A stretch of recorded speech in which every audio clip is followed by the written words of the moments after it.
오늘은 복음이 하는 일, 복음이 하는 일이라는 제목으로 우리 하나님 말씀 함께 나누도록 하겠습니다.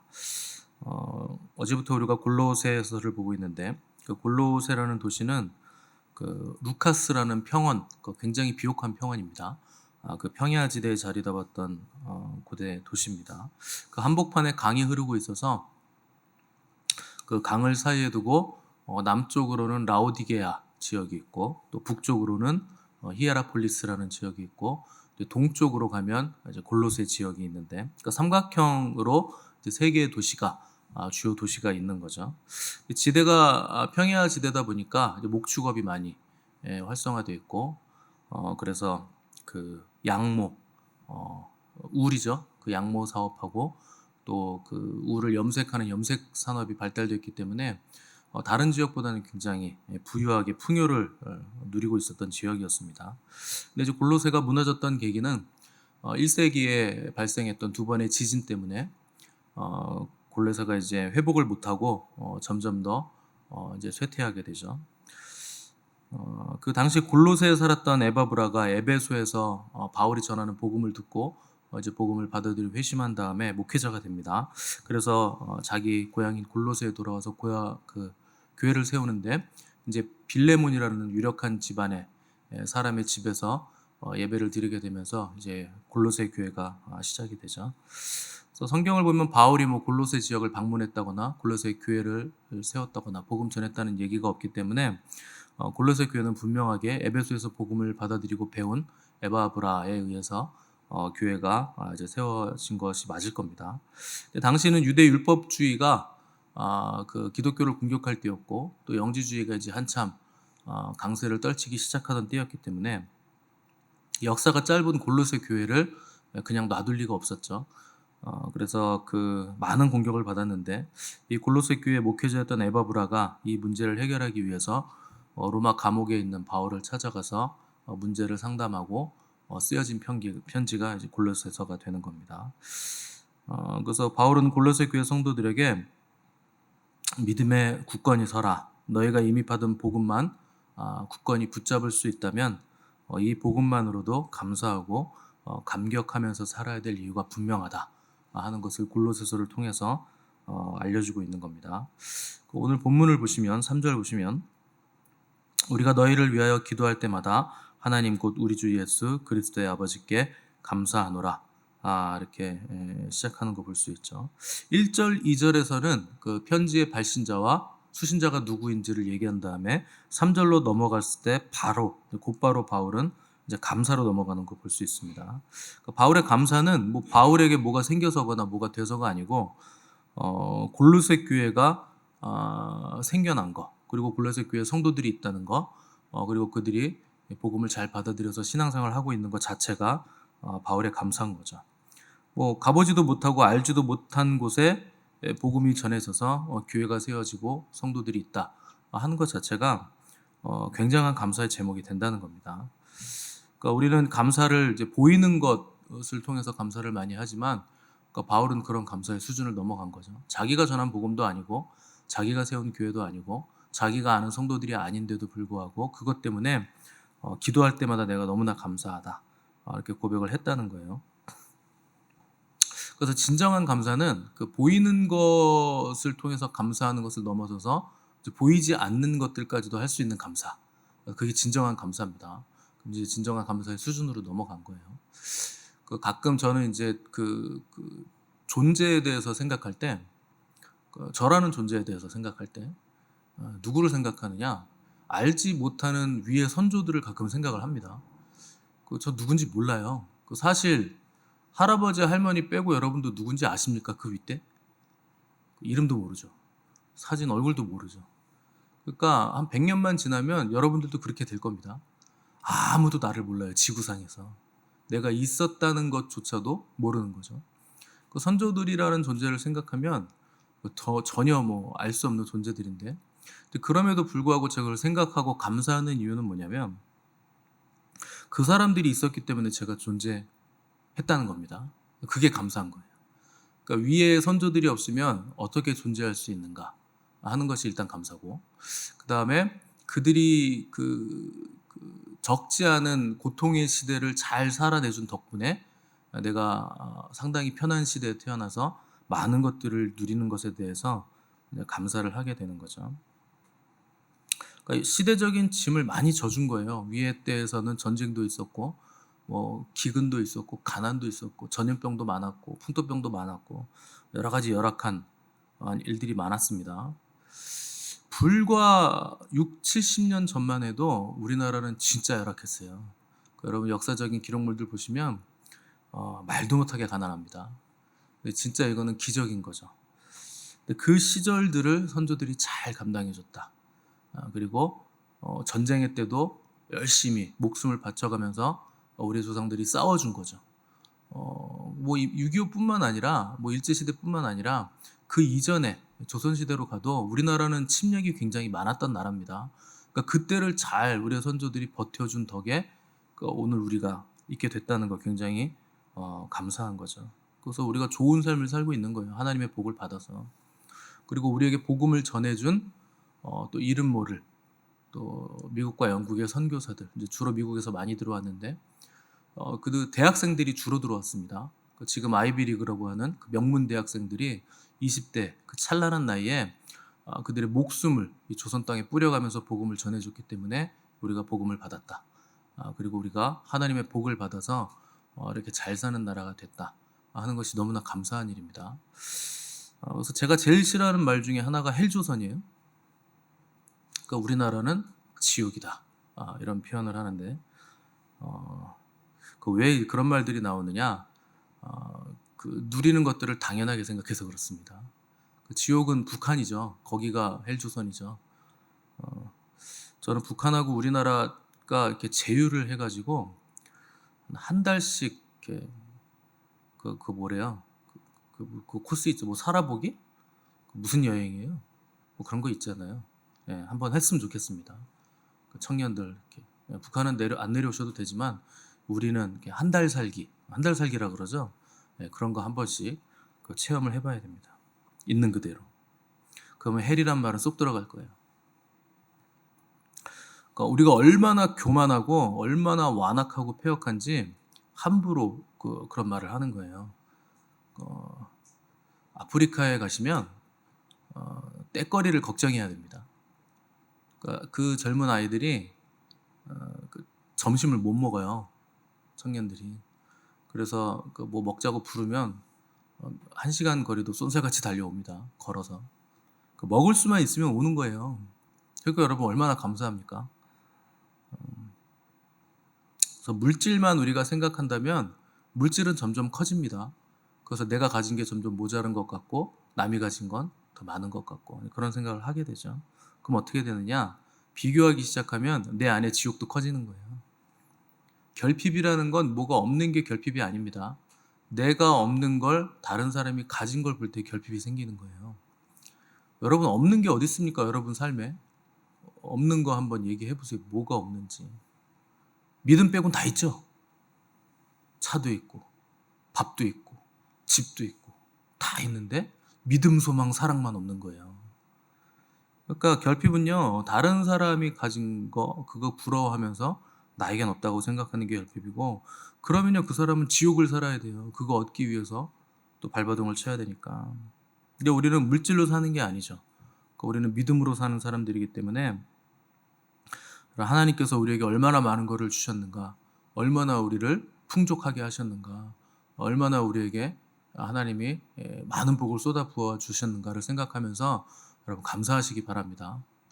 감사가요 또 다른 감사를 불러오고 감사를 하면 할수록 더 풍족해집니다. 가장 좋은 게 감사인데 우리는 이제 원망을 더 많이 하는 거죠. 불만을 더 많이 하고 어리석은 거예요. 4, 5절을 보시면 사도 바울이 감사하는 구체적인 감사의 내용이 나오는데 4, 5절 보세요. 이는 그리스도 예수 안에 너희의 믿음과 모든 성도에 대한 사랑을 들었으며 너희를 위하여 하늘에 쌓아둔 소망으로 말미암음이니 곧 너희가 전에 복음의 진리의 말씀을 들은 것이라. 여기 바울이 감사하는 3가지 내용, 우리가 너무나 잘 아는 내용이 나오죠. 믿음과 사랑과 소망, 그 3가지가 나옵니다. 그러니까 믿음, 소망, 사랑 때문에 바울이 감사한다는 거예요. 그러니까 이 믿음, 소망, 사랑이야말로 그 복음을 전해드리는 사람, 그 하나님과의 올바른 관계 안으로 들어간 사람들의 표징이죠. 그 믿음이라는 건 하나님과의 바른 관계로 들어가는 문이 되는 겁니다. 그래서 이 믿음에 대해 말할 때 바울은 단순히 그냥 믿음이라고 하지 않고 4절 보시면 그리스도 예수 안에 있는 믿음, 이렇게 표현을 했습니다. 그러니까 막연히 나 하나님 믿어요, 나 하나님 살아계신 거 믿어요, 이런 믿음이 아니에요. 구원받는 믿음은 무슨 믿음이냐면 예수 그리스도를 믿는 믿음, 그리고 그분을 나의 구세주로 믿는 믿음이어야 우리가 구원을 받는 믿음인 겁니다. 그래서 믿음이라는 건 그냥 뭐 긍정적인 마음이거나 신의 존재를 인정한다거나 그런 수준이 아닙니다. 예수 그리스도에 대한 믿음이에요. 그래서 사람이 그 예수 그리스도에 대한 믿음이 확실하면 뭐 크게 걱정할 것도 없습니다. 그 주님이 오시면 우주가 온다 그랬잖아요. 그 주님 안에 모든 만물이 다 들어있고 모든 만물이 주로 말미암고 다시 주님으로 돌아가기 때문에 내가 주님과 동행하면 만물이 우리에게 오는 겁니다. 그러니까 걱정할 거 없어요. 우리가 무엇을 먹을까 무엇을 마실까 주님은 걱정하지 말라 그랬죠. 그 주님이 다 주실 거니까 걱정하지 말라는 겁니다. 그런 건 이방 사람들이 걱정하는 거다. 그런 건 이방 사람들이 간구하는 거다. 너희 하늘 아버지는 너희 쓸 것을 다 아신다. 다 아시고 주실 건데 그러니까 우리는 이제 걱정을 선불로 땡겨가지고 계속 걱정만 하고 있는 거죠. 오랜만에 이 말씀을 한번 드리겠습니다. 걱정을 해서 걱정이 없어지면 제가 걱정이 없겠죠. 여러분도 그렇지 않습니까? 걱정해서 걱정 없어지면 걱정할 게 뭐가 있습니까? 걱정만 하면 되지. 그런다고 걱정 없어지는 거 아니에요. 염려하고 걱정했는데 키 한 자라도 자랄 수 있느냐? 아무짝에도 쓸모없다는 거예요. 머리카락 한 톨도 나오지 않아요. 뭐 키도 자라지 않게 해주고 영양이 생기는 것도 아닌 거죠. 왜 우리가 걱정할 필요가 없느냐? 하나님은 이미 다 주셨다는 거예요. 다 주신 거예요. 그런데 우리가 믿음이 없어서 취하지 못했을 뿐이에요. 그래서 하나님 믿고 하나님 신뢰하고 구하면 하나님 다 주십니다. 우리가 살아갈 수 있는 모든 기반, 모든 재료들은 하나님이 다 주신 거예요. 아니 아들까지 주셨는데 뭐는 안 주십니까? 자기 생명도 내어주셨는데 뭐는 안 주세요? 하나님이신 분을 다 주신 거예요. 성자도 주시고 성령님도 주시고 아버지가 우리에게 다 주신 거예요. 그러니까 뭐는 안 주시겠습니까? 다 주셨는데 우리에게 왜 자꾸 결핍이 생기느냐? 주신 그걸 가지고 먼저 하나님의 나라와 하나님의 의를 구하면 되는데 우리는 나의 나라를 자꾸 만들고 싶은 거예요. 내 나라를 멋있게 세우고 싶은 거죠. 내 의가 드러나기를 원하는 거죠. 그러니까 그거 하느라고 일평생 에너지와 시간과 기회를 다 소모하고 손에 잡히지도 않는 나의 나라 만들려고 싸우려고 하다가 그렇게 발버둥 치다가 다 세상 떠나는 겁니다. 인생이 왜 허무하냐? 하나님 사랑하는 것보다 자기를 더 사랑해서 그래요. 그 우상 숭배라는 건 결국 무슨 다른 신을 사랑하는 게 아니고 자기 사랑입니다. 우상이라는 건 내가 원하는 거를 쉽게 얻으려고 섬기는 거예요. 이거 부적 붙이면 뭐가 된대, 뭐가 떠나간대. 그래서 그거 붙이는 거잖아요. 애군이 막아진대. 뭐 막아지는지 모르겠는데.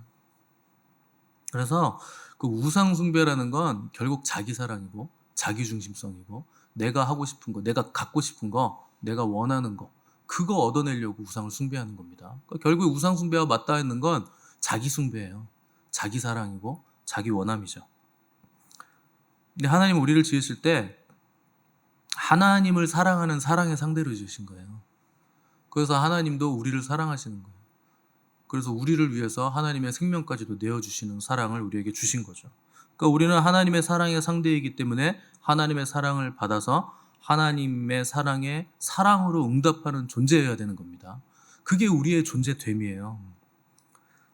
그래서 바울의 두 번째 감사 내용은 사랑이죠. 그래서 갈라디아서 5장 6절에서 그리스도 예수 안에서는 할례나 무할례나 효력이 없을 때 오직 사랑으로서 역사하는 믿음뿐이니라. 믿음은 뭘로 에너지를 삼아야 되느냐? 사랑으로서 역사해야 된다. 사랑이 믿음의 에너지 기반이 돼야 된다는 거예요.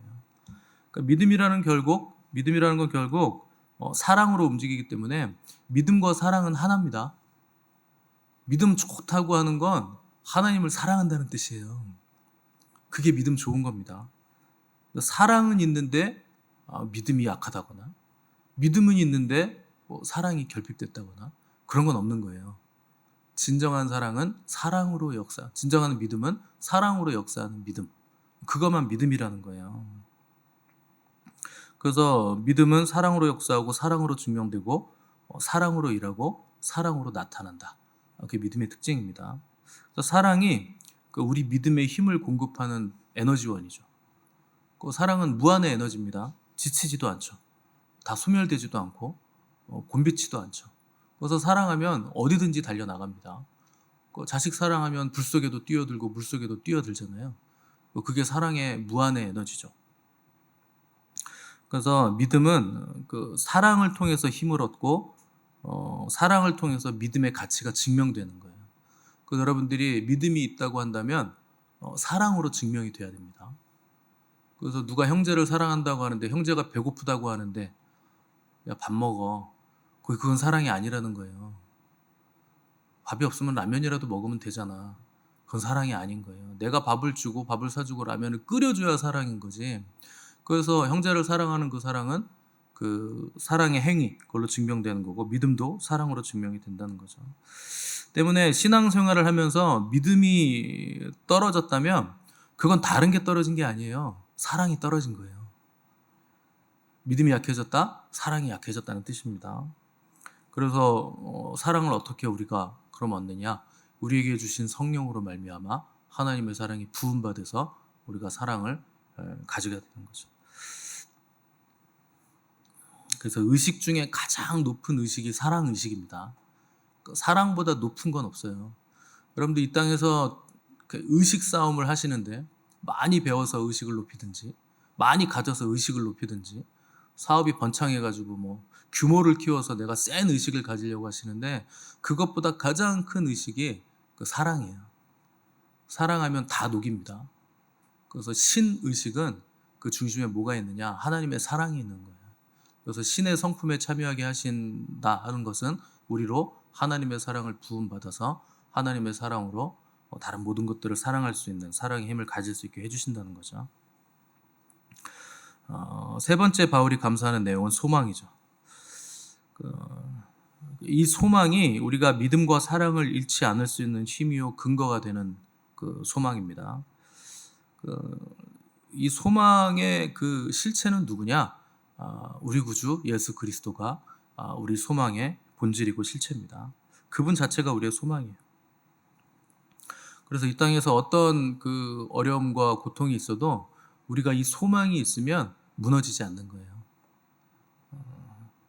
그래서 스데반이 돌에 맞아 죽을 때 예수님을 보죠. 하나님 우편에 서 계신 예수님을 보고 주 예수여 내 영혼을 받으시옵소서 하고서 예수님 품에 안기죠. 사도 바울도 그의 마지막에 순교 당하기 전에 나는 나의 달려갈 길을 마치고 믿음을 지켰으니 이제 후로는 의로우신 재판장이신 우리 예수님께서 나에게 면류관을 주실 것이다 하는 소망을 가지고 순교하게 됩니다.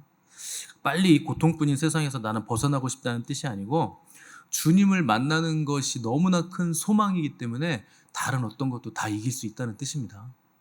벗어나고 싶다는 게 아니에요. 그분을 만날 수만 있다면 다른 어떤 것도 나는 괜찮다 하는 것이죠. 그래서 주님을 만난 사람들은요, 그 세상에 부러울 것이 없습니다. 그래서 신앙생활을 하는데 누가 부러우면요 아직 먼 거예요. 그거는 누가 부러우시면 안 됩니다. 그러니까 주님을 만났는데 왜 누가 부러우세요? 주님이 나의 소망이신데 뭐가 부럽습니까? 은사가 센 게 부러우세요? 어떤 게 부러우십니까? 그건 아직 먼 거예요. 지금 내가 주님을 만난 이 삶이 가장 좋으셔야 됩니다. 그래서 너무나 행복하고 충만하다. 주님으로서 나는 만족한다. 이런 고백이 나와야지 나도 저 사람처럼 됐으면 좋겠다. 그러시면 안 되는 거예요. 왜냐하면 지금 나의 나 된 것이 우리 주님의 은혜입니다. 주님은 나를 그렇게 만드신 거예요. 그 주님이 나를 그렇게 만드셨고 지금 나를 만나 주시고 나와 동행하시기 때문에 지금 내가 가진 자녀됨의 권세는 누구와도 견줄 수 없는 것이고 누구도 부러울 것 없는 권세입니다. 그래서 누가 부러우면 아직 먼 거예요. 그거는 아직 나를 모르는 거예요. 주님도 모르는 거고 주님을 모르니까 나의 나됨도 모르죠. 그러니까 다른 사람이 부럽죠. 세상에는 소망이 없습니다. 다른 사람을 부러워하는 것에는 우리의 소망이 아니에요. 그 사람 파고 들어가서 보세요. 같이 한번 살아보세요. 그 사람이 정말 훌륭한가. 나 저 사람처럼 되고 싶다 그런 거 기겁하실걸요. 같이 살아보면. 야, 큰일 날 뻔했다. 저 사람처럼 됐으면. 그러실 겁니다. 같이 살아보면. 그냥 겉으로 보기에만 그런 거예요. 뭐 대단해 보이고 훌륭해 보이지만 다 똑같습니다. 밥 먹고 똥 싸는 거 똑같고요. 지저분한 거 똑같고요. 죄 짓는 거 똑같아요. 소망은 어디에 있습니까? 우리 주님께만 있는 거예요. 여러분, 이 세상에 소망이 어디 있어요? 이 세상 누구에게 소망이 있습니까? 어디다 희망을 둡니까? 그런 건 없어요. 유일한 소망, 우리 주님께만 있는 거예요. 우리의 유일한 소망은 하나님이 세상을 이처럼 사랑하사 독생자를 주셨다는 거. 여러분, 그게 우리의 유일한 소망입니다. 사람에게 뭐 걸지 마시고 기대하지 마시고 어떤 사건이나 물질에 여러분 소망 두시면 안 돼요. 그래서 주님께 소망을 둔 사람은 든든하죠. 그 소망의 닻이라는 게 뭡니까? 이 닻을 땅에 거는 게 아니에요. 하늘에 거는 거예요. 소망의 닻은. 우리 주님께 걸어놓으면 든든하고 흔들림이 없는 거죠. 그래서 주님이 나의 모든 것 되시는 거. 이게 우리의 소망입니다. 여러분, 왜 흔들립니까? 주님이 나의 소망이 아니라서 그래요. 왜 어지럽습니까? 왜 헷갈립니까? 소망의 닻을 하늘에 걸지 않고 주님께 걸지 않고 땅에 걸어놓은 거예요. 이 땅에 무언가에 걸어놓으니까 땅은 늘 변하잖아요. 땅은 시간 가면 다 사라지잖아요. 흔들리잖아요. 다른 사람이 와서 막 흔들어 제끼잖아요. 그러니까 흔들리는 거예요. 하늘은 흔들리지 않는데 소망의 닻을 하늘에 걸어야 되는데 위의 것을 바라보지 않고 땅의 것을 바라보니까 흔들리고 헷갈리는 거죠. 여러분, 주님께 소망 두시기 바랍니다. 다른 거 다 사라질 거예요. 그건 우리의 소망이 될 수 없어요. 영원한 것만 우리의 소망이 되는 겁니다. 그래서 주님이 우리의 모든 것이죠. 모든 좋은 것보다 주님이 먼저고 모든 좋은 모임보다 교회가 먼저고 어떤 즐거움보다 예배드리는 기쁨과 즐거움이 먼저인 거예요. 내 소원 이루는 것보다 주님 뜻 이루는 게 가장 먼저고 가장 소중한 거죠. 근데 사람들은 하나님 믿는다고 하면서 겉으로는 하나님 믿는다고 해요. 근데 기도하는 거 보거나 이렇게 움직이는 거 보면 자기 소원 이뤄달라고 기도하고 자기 소원 이뤄달라고 막 움직이는 거예요. 그러니까 기도한다고 하면서 하늘 보좌를 계속 흔드는 거예요. 이거 빨리 이뤄주세요. 이거 빨리 이뤄주세요. 하나님 멀미나실 거예요. 하도 그 보좌를 흔들어 제끼는 바람.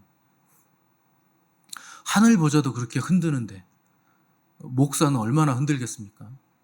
그냥 뭐 함부로 흔들겠죠. 성도들은 얼마나 흔들겠어요. 내 소원 이루기 위해서라면 그냥 다 뒤집어 놓는 거예요. 그게 땅에 속한 사람이에요. 하늘에 소망 없는 사람.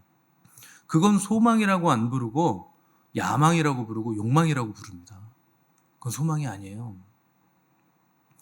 우리의 소망은 나의 어떠함에 있는 게 아닙니다. 주님께 있는 거예요. 주님 자체가 내 소망이 되는 거예요. 주님이 오시기를, 주님이 나에게 주님을 더욱 알려주시기를. 그게 영생 아닙니까? 내가 주님을 아는 거, 더 알아가는 거.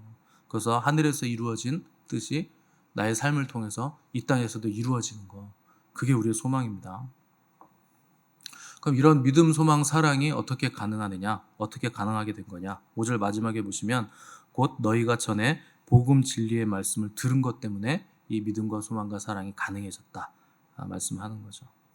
그러니까 복음이라는 건 우리에게 엄청난 일을 한다는 거예요. 복음에 부딪히면 우리 안에 믿음, 사랑, 소망의 역사들이 불붙듯이 일어나는 겁니다. 그러니까 복음에 부딪히면 급진적인 반응이 나타나는 거예요. 둘 중에 하나입니다. 온몸으로 받아들여서 삶이 뒤집어지든지 온몸으로 거부해서 밀어내든지 둘 중에 하나예요. 근데 복음에 부딪혔는데 이 사람 복음을 받아들였나 안 받아들였나 어중간해.